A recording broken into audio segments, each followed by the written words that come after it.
In a city where the secrets ride the bus and the pigeons are probably on the payroll, one man walks the line between peak performance and pure, unadulterated foolishness.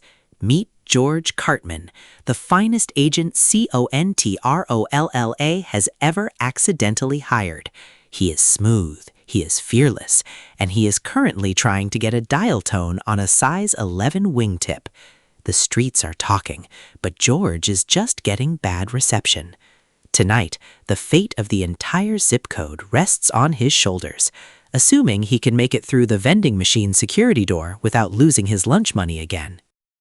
Behind the heavy mahogany of the central office, Chief Bernard Washington is reconsidering every life choice that led him to this desk.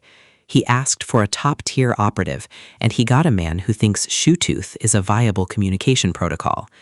The confusion ray has been stolen by the flamboyant Dr. Chrome, and the city is on the brink of total misunderstanding.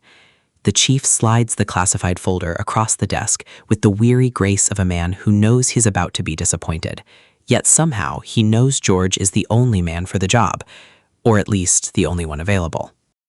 The government has satellites that cost billions, but CONTRLLA has Mama Pearl. She's been monitoring this block since the summer of '72, and her curtains are more effective than any radar. George approaches with the exaggerated caution of a man who thinks he's invisible, but Pearl saw him get out of his car 3 blocks ago. She knows about the silver-suited villain in the laundromat, and she knows George still owes his cousin $5. In the currency of the street, Mama Pearl is the central bank, and George is just looking for a little bit of credit and a whole lot of truth. On the corner of 5th and Destiny, the economy runs on grape soda and premium truth. Little Peanut is a 12-year-old mogul of information who understands that regular truth is cheap, but context will cost you a bag of chips. George tries to put the intel on the agency tab, but Peanut doesn't take government credit, not after the drone incident and his grandma's cobbler. He reveals that Dr. Chrome is testing his confusion ray on the local washing machines, a masterstroke of villainy, because nobody understands the permanent press cycle anyway. George pays the toll in barbecue chips, getting the premium scoop on a budget. The abandoned laundromat has been transformed into a discotheque nightmare of flashing lights and spinning drums. Dr. Fullius Chrome stands amidst the suds, a man whose ambition is as loud as his polyester silver suit. He activates the confusion ray, aiming to turn the city's common sense into a tangled mess of lost socks and misunderstood instructions. Agent 91 moves with the precision of a professional, while George enters through a side door he thought was the bathroom.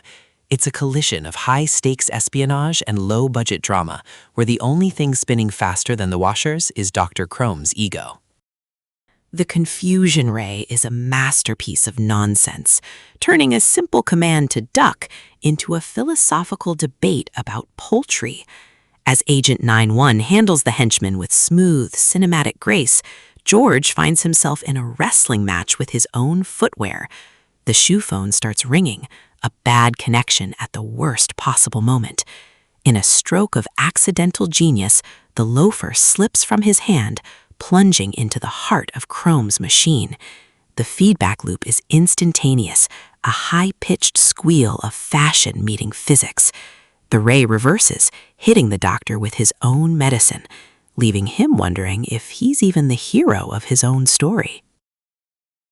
The dust settles over the city like a warm bronze blanket as the sun dips below the skyline. Back at the office, the report is written in hot sauce on a greasy napkin, but by the grace of divine timing, the mission is a success. Dr. Chrome is in custody, the city's common sense is intact, and George is already checking his other shoe for a signal. He missed the target by a whole zip code, but somehow he landed right where he needed to be. In the world of CONTROLLA, success isn't about the plan, it's about surviving the punchline. Case closed, until the next shoe rings.